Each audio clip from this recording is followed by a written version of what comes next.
Hello friend, मैं सत्येंद्र सिंह राठौर। आज हम सामान्य हिंदी के अंतर्गत सर्वनाम के विषय में बात करेंगे। जैसे कि पिछले लेक्चर में हमने बात की थी संज्ञा के बारे में, आज हम सर्वनाम के बारे में बात करेंगे। संज्ञा की जैसे मैंने परिभाषा बताई थी कि दुनिया में जो भी वस्तु है उसका कोई ना कोई नाम होगा, और जब किसी वस्तु का कोई नाम होता है तो उसे हम क्या बोलते हैं? संज्ञा बोलते हैं। अब नाम के स्थान पर यदि कोई दूसरा शब्द यदि प्रयुक्त किया जाए तो वो क्या कहलाता है? सर्वनाम कहलाता है। जैसे एक एग्जाम्पल के माध्यम से मैं बताता हूँ कि कोई एक एग्जाम्पल है, जैसे राम ने कविता पाठ प्रतियोगिता में भाग लिया। राम को कविता उसकी दादी जी ने सिखाई। राम ने कविता पाठ प्रतियोगिता में भाग लेकर प्रथम स्थान प्राप्त किया। यह सुनकर राम की दादी अत्यंत खुश हो गई। राम को कविता पाठ बचपन में उसकी दादी ने ही सिखाया था। तो ये जो बार बार राम शब्द आ रहा है, तो इससे आपको लगेगा कि ये शब्द की जगह क्या होना चाहिए कि राम ने कविता पाठ प्रतियोगिता में भाग लिया, उसे कविता पाठ उसकी दादी ने सिखाया, उसे प्रथम पुरस्कार मिला, यह सुनकर उसकी दादी। तो कहने का मतलब राम की जगह क्या शब्द इस्तेमाल आ रहा है? उसे आ रहा है। तो ये शब्द क्या कहलाते हैं? उसे है, मैं है, जैसा है, वैसा है, वह है। ये जो शब्द है, आप है, तुम है, हम है, ये सब शब्द क्या कहलाते हैं? जो संज्ञा के स्थान पर क्या होते हैं? प्रयुक्त होते हैं किसी व्यक्ति के स्थान पर। तो यही क्या कहलाते हैं? आपके सर्वनाम कहलाते हैं। यानी संज्ञा की रिपीटता को या बारंबारता को कम करने के लिए हम क्या करते हैं? सर्वनाम शब्द का उपयोग करते हैं, जिससे भाषा अधिक प्रभावशाली बन जाती है। अधिक इसके अलावा इसका कोई महत्व नहीं है। यदि ये भी लिखा जाएगा तो सही दिखेगा कि राम ने प्रतियोगी पाठ प्रतियोगिता में भाग लिया, राम को प्रथम पुरस्कार मिला, राम को कविता पाठ उसकी माँ ने सिखाया या दादी ने सिखाया, राम को प्रथम पुरस्कार मिला, यह सुनकर राम की दादी अत्यंत खुश हो गई थी। बार बार राम आ रहा है तो गलत नहीं है, लेकिन ये सुनने में क्या लग रहा है? अच्छा नहीं लग रहा है। तो इसलिए भाषा को प्रभावशाली बनाने के लिए संज्ञा की पुनर्वितता को क्या करते हैं? हम खत्म करते हैं, और उसके स्थान पर जो शब्द प्रयुक्त करते हैं वही क्या कहलाते हैं? हमारे सर्वनाम कहलाते हैं। इतना आपको याद रखना है। यानी आप वो जो पुरानी परिभाषा है उसको भूल जाइए। आप ये याद रखिए कि संज्ञा की रिपीटता को क्या करेंगे? हम कम करेंगे, और उसके स्थान पर जो शब्द प्रयुक्त होंगे वो क्या कहलाते हैं? सर्वनाम। अब सर्वनाम मुख्यतः 6 प्रकार के होते हैं: पुरुषवाचक, प्रश्नवाचक, निश्चयवाचक, अनिश्चयवाचक, संबंधवाचक और निजवाचक। तो सबसे पहला होता है पुरुषवाचक। पुरुषवाचक में 3 तरह के सर्वनाम आते हैं आपके: उत्तम पुरुष, मध्यम पुरुष और अन्य पुरुष। इसको याद करने का सबसे सिंपल फार्मूला ये है कि यदि अंग्रेजी में आपने फर्स्ट पर्सन, सेकंड पर्सन और थर्ड पर्सन यदि जानते हैं, जैसे अंग्रेजी में सभी को पता है कि आई और वी को क्या बोलते हैं? फर्स्ट पर्सन बोलते हैं, और यू को क्या बोलते हैं? सेकंड पर्सन बोलते हैं, और वी ही सी इट को क्या बोला जाता है? थर्ड पर्सन बोला जाता है। उसी प्रकार हिंदी में भी है। आई और वी की जगह क्या हो जाएगा? मैं और हम हो जाएगा। तो ये हो जाएगा आपका उत्तम पुरुष। जैसे सेकंड पर्सन बोला जाता है यू, तो यहाँ पर हो जाएगा तुम। थर्ड पर्सन होता है जैसे वहाँ पर ही सी इट, तो यहाँ पे हो जाएगा वह। हिंदी में पुरुष के लिए भी वह का इस्तेमाल होगा, महिला के लिए भी वह का इस्तेमाल ही होता है ना। तो ही सी इट के लिए क्या हो जाएगा? वह का इस्तेमाल होगा। तो इस प्रकार यह उत्तम पुरुष, मध्यम पुरुष और अन्य पुरुष। परीक्षा में सवाल कैसा आएगा? मैं स्कूल जाता हूँ। तो इसमें ये पूछेगा मैं कौन सा है, तो मैं इसमें क्या है? उत्तम पुरुष क्या है? आपका सर्वनाम है। मैं इसमें क्या है? उत्तम पुरुष आपका सर्वनाम है। हम स्कूल जाते हैं, तो हम क्या हो गया? उत्तम पुरुष सर्वनाम हो गया। तुम स्कूल जाते हो, तो क्या हो गया आपका? मध्यम पुरुष क्या हो गया? तुम मध्यम पुरुष हो गया। वह स्कूल जाता है, ऐसा आ गया।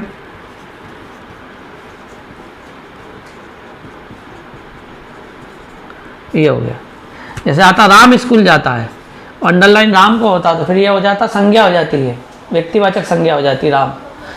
और यदि राम की जगह अपन ने इस्तेमाल किया वह, तो ये हो गया आपका अन्य पुरुष सर्वनाम हो गया। तो इस प्रकार से आप आसानी से फर्स्ट पर्सन, सेकंड पर्सन और थर्ड पर्सन को ध्यान में रखेंगे तो आसानी से पुरुषवाचक संज्ञा क्या हो जाएगी? आपको याद हो जाएगी। ये हो गया खत्म।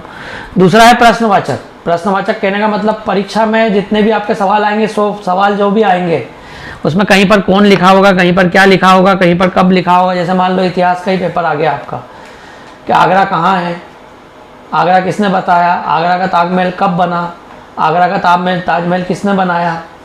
और तो ये जो कौन क्या कब कैसे, ये जो भी सवाल आते हैं, यानी कहने का मतलब जो पूरा क्वेश्चन पेपर है उसमें आपको ये कौन, क्या, कब, कैसे जब भी मिलेंगे तो ये सब क्वेश्चन क्या कहलाते हैं आपके प्रश्नवाचक क्या है, ये सर्वनाम है। तो कौन, क्या, कब, कैसे, और जितनी भी ऑब्जेक्टिव परीक्षा होती है उस ऑब्जेक्टिव परीक्षा में जितने भी सवाल आते हैं वो सब आपके प्रश्नवाचक सर्वनाम ही होते हैं। यानी हर प्रश्न में कुछ ना कुछ छिपा ही होता है। एल्जाइमर डिसीज किसके कारण होती, तो किसके आने क्या हो गया, प्रश्नवाचक सर्वनाम हो गया। भारत की यात्रा पर चीन से राष्ट्रपति कब आए, तो कब हो गया, तो कब क्या हो गया, ये कब हो गया। कोरोना महामारी किस जगह से फैली, तो किस आ गया, तो किस आ गया, तो इसका मतलब ये भी प्रश्नवाचक।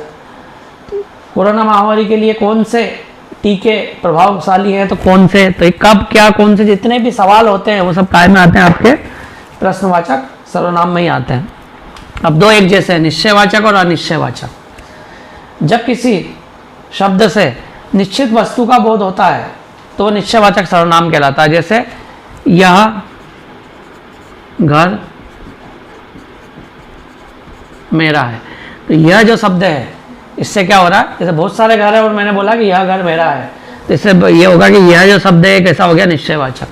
बहुत सारा पर्स पड़े हुए हैं तो आप बोलोगे वह पर्स मेरा है, क्या बोलोगे, वह पर्स मेरा है। तो वह, बहुत सारे पर्स पड़े हैं या बैग पड़े हैं तो वह बैग मेरा है, तो ये क्या हो जाएगा आपका निश्चयवाचक क्या हो जाएगा। तो वह और यह जैसे जो शब्द आते हैं जिससे निश्चितता का बोध होता है ये क्या कहलाते हैं आपके निश्चयवाचक, क्या कहलाते हैं, सर्वनाम कहलाते हैं।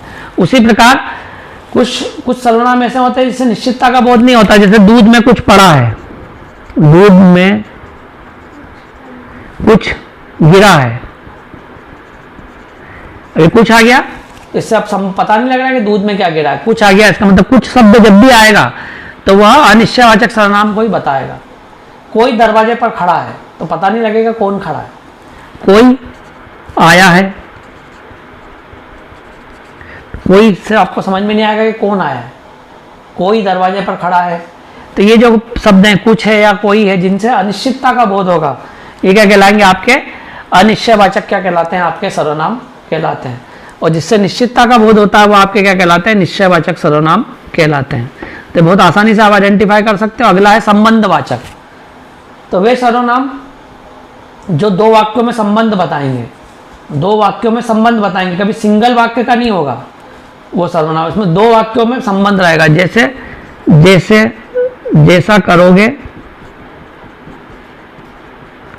वैसा भरोगे, तो जैसा और वैसा ये जो शब्द हैं क्या कहलाएंगे, संबंधवाचक सर्वनाम कहलाएंगे। जैसे जो पढ़ेगा सो उत्तीर्ण होगा या पास होगा, तो जो और सो, जैसा करोगे वैसा भरोगे, जो पढ़ेगा सो पास होगा। तो ये जो और सो, जैसा और वैसा, ये सब काय का बोध करा रहा है, आपके संबंध का बोध करा रहा है ना। तो ये संबंधवाचक क्या कहलाएंगे, आपके सर्वनाम कहलाएंगे। आखिरी अब आएगा आपका निजवाचक। ये थोड़ा सा कठिन है, कठिन कुछ नहीं है। यदि आपने पुरुषवाचक सर्वनाम पढ़ा है, पुरुषवाचक ऐसा ही है, उत्तम पुरुष, मध्यम पुरुष और अन्य पुरुष, तो इसमें यदि पुरुषवाचक सर्वनाम आपको आता है तो आप इसको निजवाचक को आसानी से समझ सकते हो। जैसे मैं काम करूंगा, ऐसा लिखा हो तो मैं क्या हो गया, मैं आपका उत्तम पुरुष हो गया। अब इसमें यदि जोर देना हो, इस वाक्य में यदि जोर देना हो तो इसको क्या कर सकते हो, मैं अपना काम करूंगा। तो ये अपना जो है वो क्या कहलाता है, निजवाचक कहलाता है। आप या अपना, जैसे तुम काम करो, ऐसा आ गया। और इसमें यदि मैं जोड़ दूं तुम तुम्हारा काम करो,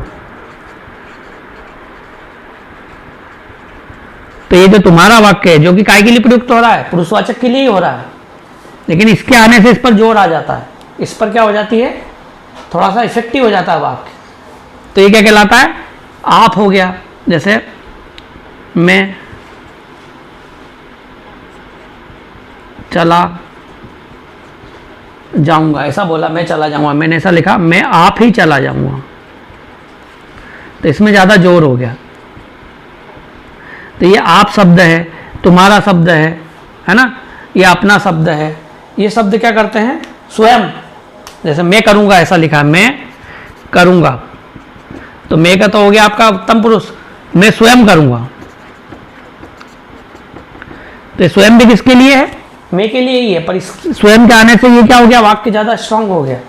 तो क्या परिभाषा हो सकती है जो कि बुक में आपको नहीं मिलेगी, निजवाचक की, निजवाचक शब्द वे सर्वनाम होते हैं जो पुरुषवाचक सर्वनाम के साथ जुड़कर उसे बल प्रदान करते हैं।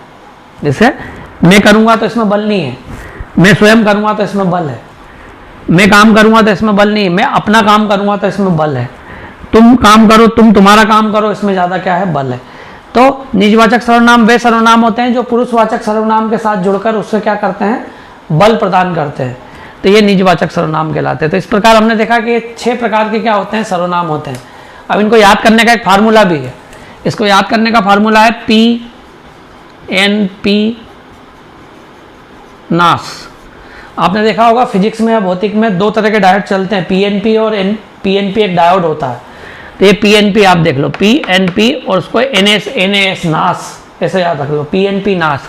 तो P से हो जाएगा आपका पुरुषवाचक, N से हो जाएगा आपका निश्चयवाचक, फिर P से हो जाएगा प्रश्नवाचक, फिर N से हो जाएगा आपका निजवाचक, फिर A से हो जाएगा अनिश्चयवाचक और S से हो जाएगा आपका संबंधवाचक। इससे आप आसानी से ये जो शब्द हैं इनको याद कर सकते हो, PNP नास, यानी P अर्थात पुरुषवाचक, N अर्थात निजवाचक, फिर P अर्थात प्रश्नवाचक, फिर N अर्थात निश्चयवाचक, फिर अनिश्चयवाचक और फिर संबंधवाचक। तो इस प्रकार हमने देखा कि बहुत ही आसान सर्वनाम होते हैं, अर्थात संज्ञा के रिपीटेशन को यदि कम करना है, संज्ञा अर्थात कोई नाम बार बार आ रहा है, उसकी जगह जो दूसरा शब्द प्रयुक्त होगा वो क्या कहलाता है, सर्वनाम कहलाता है। जैसे मैं है, तुम है, जैसा है, वैसा है, कौन है, कब है, क्या है, ये सब शब्द क्या कहलाते हैं, आपके सर्वनाम कहलाते हैं। ठीक है, तो ये था आपका आज का लेक्चर सर्वनाम का। अब अगला लेक्चर हम विशेषण का पढ़ेंगे कल। धन्यवाद, जय हिंद।